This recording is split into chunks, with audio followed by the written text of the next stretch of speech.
Assalamualaikum warahmatullahi wabarakatuh. Perkenalkan, nama saya Abdul Rahim Watruhai. Di video kali ini saya akan menjelaskan sedikit materi tentang pertama, teknik fisioterapi dada. Yang kedua, terapi O2. Yang ketiga, teknik pengambilan darah arteri. Yang keempat, interpretasi analisa gas darah. Yang kelima, perawatan tracheostomi. Fisioterapi dada. Perlu kita ketahui, fisioterapi dada adalah sejumlah terapi yang digunakan dalam kombinasi untuk mobilisasi sekresi pulmonaria. Fisioterapi dada harus diikuti dengan batuk efektif dan mencushion klien atau pasien yang mengalami penurunan kemampuan untuk batuk. Fisioterapi dada terdiri dari yang pertama, perkusi dada, yang kedua, vibrasi, yang ketiga, postural trance atau PD. Oke, baik, kita masuk pada teknik-teknik fisioterapi dada. Yang pertama, perkusi dada. Pertama, kita kaji kondisi klien atau pasien, bunyi napas dan jantung, pola pernapasan dan sekret, dan tingkat kenyamanan. Kemudian, kaji riwayat kesehatan jantung, masa dan kemungkinan kontraindikasi untuk fisioterapi dada. Kemudian, tentukan area paru yang membutuhkan terapi.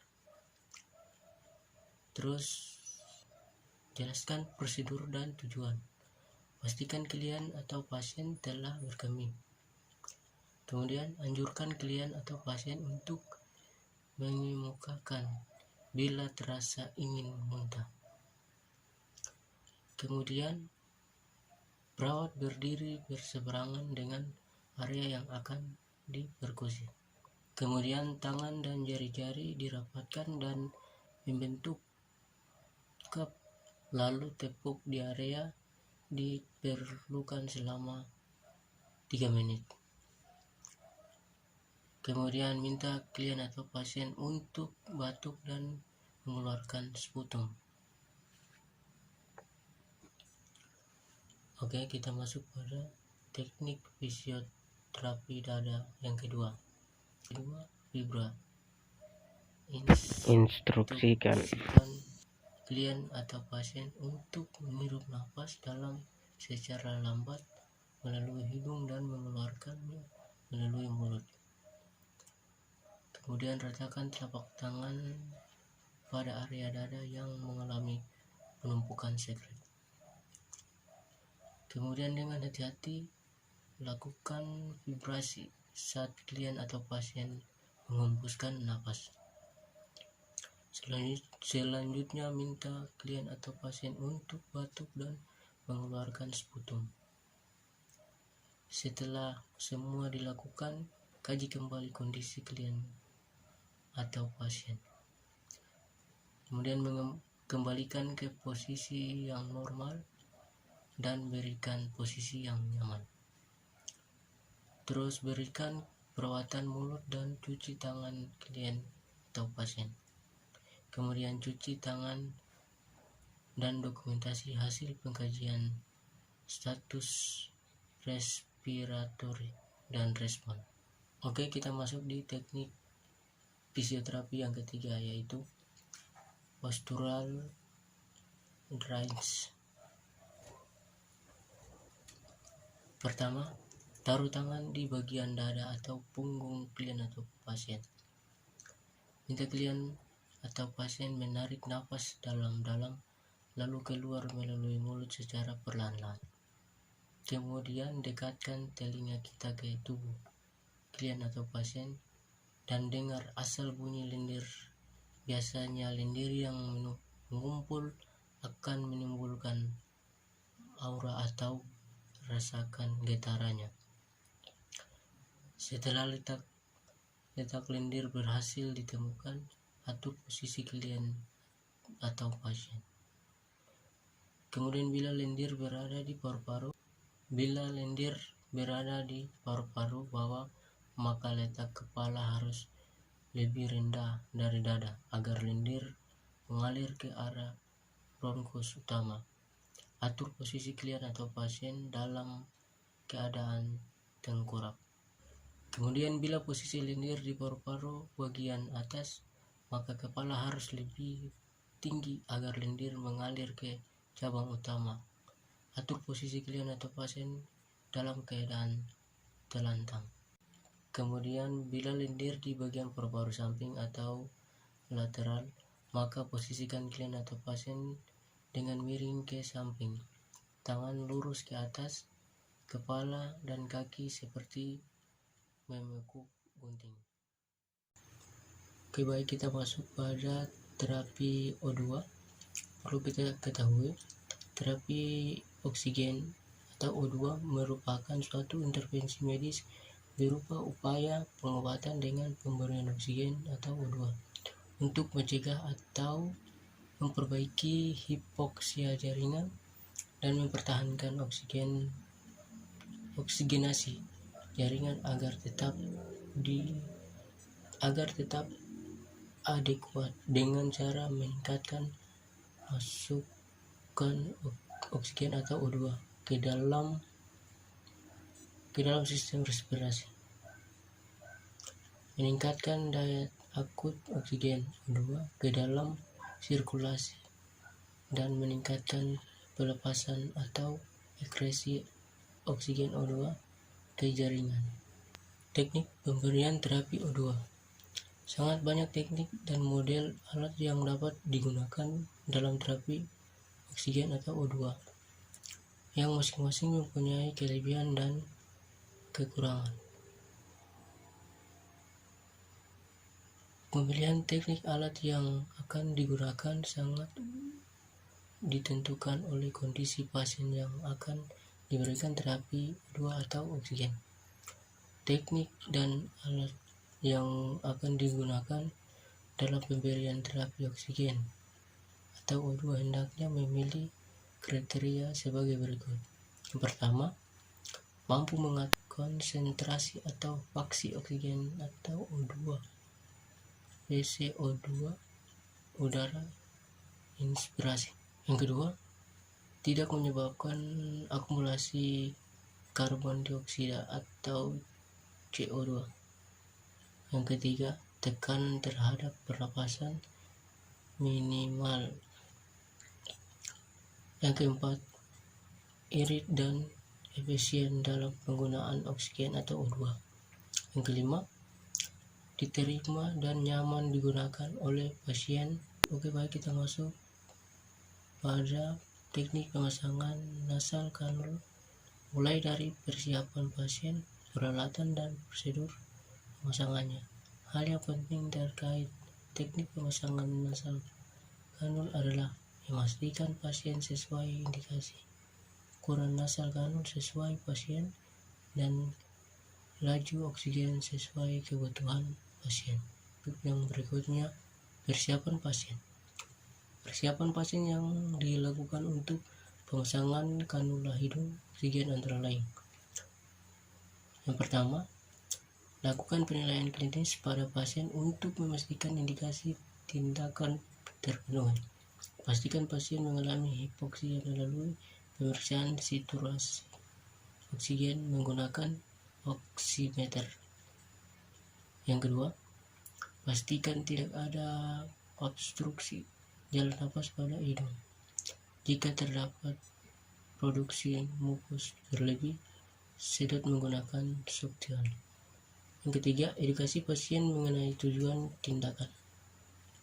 Yang keempat, pastikan terdapat instruksi yang jelas direkam medis terkait dosis aliran oksigen yang diberikan, durasi pemberian, titrasi, dan pemantauan.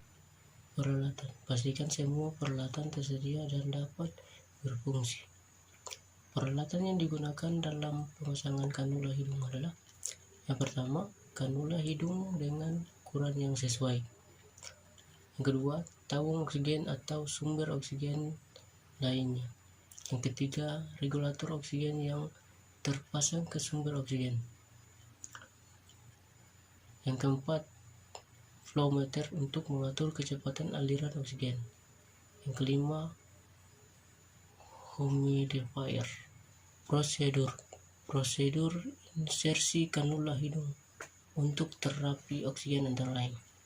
1. Pastikan sumber oksigen telah tersedia dan terpasang dengan regulator flow dan humidifier. 2. Identifikasi pasien dengan benar. 3. Cuci tangan. 4. Jelaskan ulang prosedur pada pasien. Yang kelima, posisikan pasien untuk duduk atau setengah duduk bila memungkinkan. Yang keenam, hubungkan selang kanul ke sumber oksigen. Yang ketujuh, nyalakan aliran oksigen sesuai dosis yang dibutuhkan pasien.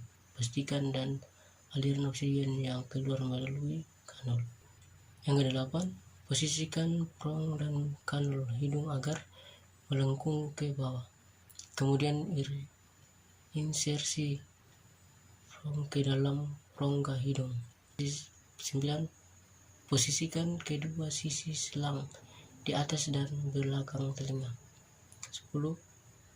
Fiksasi kanul pada bagian bawah dagu pasien. 11. Lakukan pemantauan respon klinis pasien dan kontinuitas aliran oksigen secara rutin. Oke, kita masuk di materi selanjutnya, yaitu analisa gas darah. Perlu kita ketahui, analisa gas darah merupakan pengambilan darah arteri yang berfungsi untuk memeriksa gas-gas dalam darah yang berhubungan dengan fungsi respirasi dan metabolisme.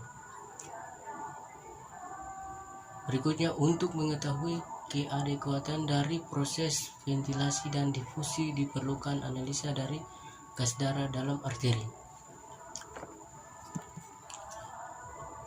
Tujuan analisa gas darah: 1. Mengetahui keadaan CO2 dan metabolisme sel. Yang kedua, efisiensi pertukaran O2 dan CO2. Yang ketiga, kemampuan Hb dalam mengatur O2 dan CO2. Yang keempat, tingkat tekanan O2 dalam darah arteri. Yang berikutnya, ukuran-ukuran dalam analisa gas darah. Yang pertama, pH normal 7,35 sampai 7,45. Yang kedua, pH CO2 normal 3 sampai 35 sampai 45 mmHg. Yang ketiga, pH O2 normal 80 sampai 100 mmHg. Yang keempat, total CO2 dalam plasma normal 24 sampai 31. Yang kelima, HCO3 normal 21 sampai 30.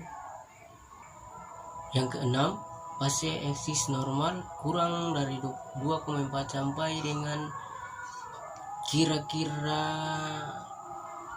2,3. Yang ketujuh, saturasi O2 lebih dari 90%.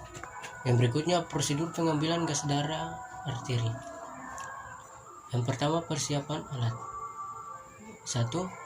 Spuit atau gelas plastik 1 atau 3 mili. Yang kedua, botol heparin 10 mili. 1000 unit atau mili atau dosis multi. Yang ketiga, jarum nomor 22 atau 25. Yang keempat, penutup udara dari karet. Yang kelima, kapas alkohol. Yang keenam, wadah berisi es atau baskom atau kantung plastik. Yang ketujuh, beri label untuk menulis status klinis pasien yang meliputi: yang pertama, nama, tanggal dan waktu. Yang kedua, apakah menerima O2, dan bila ya, berapa banyak dan dengan rute apa. Yang ketiga, suhu. Oke, kita lanjut pada pengambilan darah arteri. Pengambilan darah arteri dilakukan untuk memeriksa gas darah arteri atau GDA, yaitu menilai ada tidaknya gangguan keseimbangan asam basa yang disebabkan oleh gangguan respiratorik atau gangguan metabolik. Dalam menentukan adanya gangguan asam basa karena pernapasan, dilakukan pemeriksaan PCO2 dan pH. Penilaian gangguan asam basa karena gangguan metabolik, dilakukan pemeriksaan BE atau base eksis dan bikarbonat HCO3. Pengambilan darah arteri dapat diambil melalui arteri radialis pada pergelangan tangan, arteri brachialis pada daerah siku, arteri pulmonalis pada lipatan kaki. Pemeriksaan darah pasien dengan penyakit paru, obstruksi Menahun, sindrom Guillain-Barré, diabetik, ketoasidosis, diare hebat, gagal ginjal, luka bakar, infark miokard akut, hipertiroid, emboli paru, dan hipokalemia. Alat-alat pengambilan darah arteri. Yang pertama, spuit dengan ukuran yang berisi heparin 0,1 cc. Yang kedua, kapas alkohol dalam tempatnya. Yang ketiga, penutup jarum atau dalam kerat. Prosedur pengambilan darah arteri. 1. Jelaskan prosedur yang akan dilakukan. Yang kedua, cuci tangan. Yang ketiga, ambil spuit sesuai dengan ukuran 5 mili, kemudian isi dengan heparin 0,1 cc. Basahi bagian dalam spuit dengan heparin dengan mengguncangkannya. 4. Tentukan arteri yang akan diambil darahnya. Yang kelima, pasang penopang atau bantalan bila mengambil darah arteri pada pergelangan tangan. Yang keenam, lakukan desinfeksi pada daerah yang akan diambil darah dengan kapas alkohol. Yang ketujuh, raba arteri dengan jari tangan yang setelah lokalisasi. Arteri ditusuk dengan jarum pada posisi tegak lurus. Ambil darah sebanyak 2,5 cc atau sesuai program. Yang kedelapan, setelah darah diambil, tutup spuit dengan penutup kedap udara atau penutup karet. Yang kesembilan, berikan tekanan pada daerah yang ditusuk selama 2-5 menit. Yang ke-10, isi formulir permintaan pemeriksaan gas darah arteri dan dikirim ke laboratorium dengan segera. Yang ke-11, catat tanggal pengambilan dan respon pasien.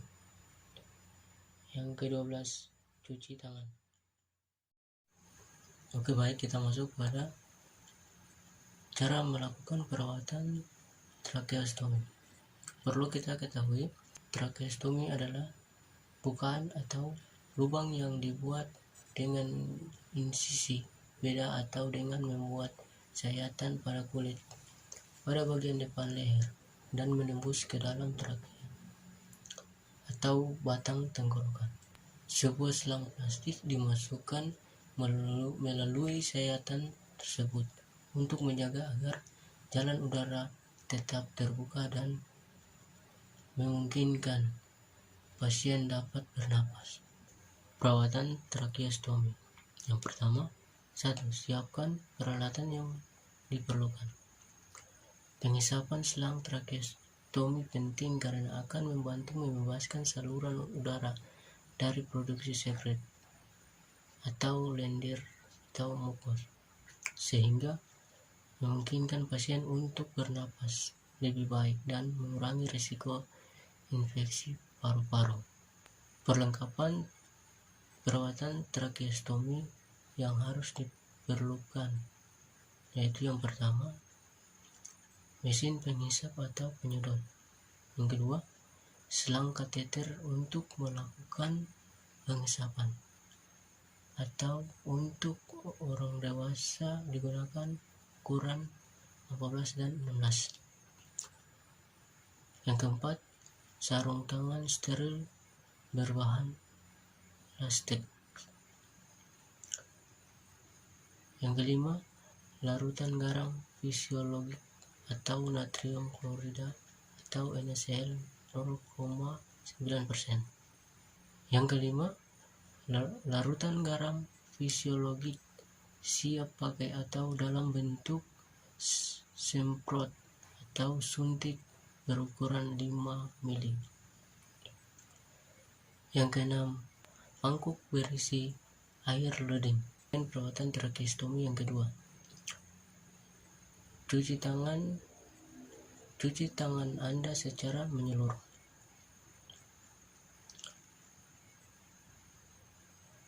Yang pertama, keringkan tangan Anda menggunakan handuk, kertas atau kain lap bersih.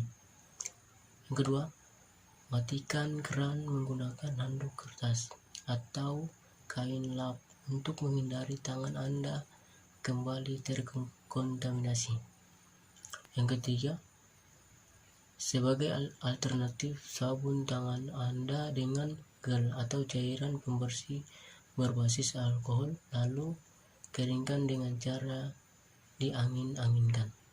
Perawatan tracheostomi yang ketiga yaitu siapkan dan lakukan pengujian pada kateter. Paket mesin penghisap harus dibuka secara hati-hati. Saat membawanya, jangan menyentuh ujung kateter.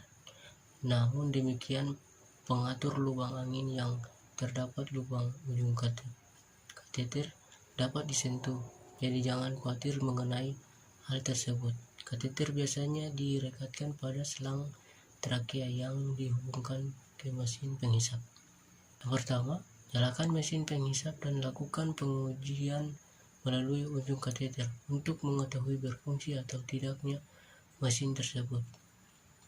Uji dengan menutup ibu jari Anda di atas lubang kateter lalu melepaskan.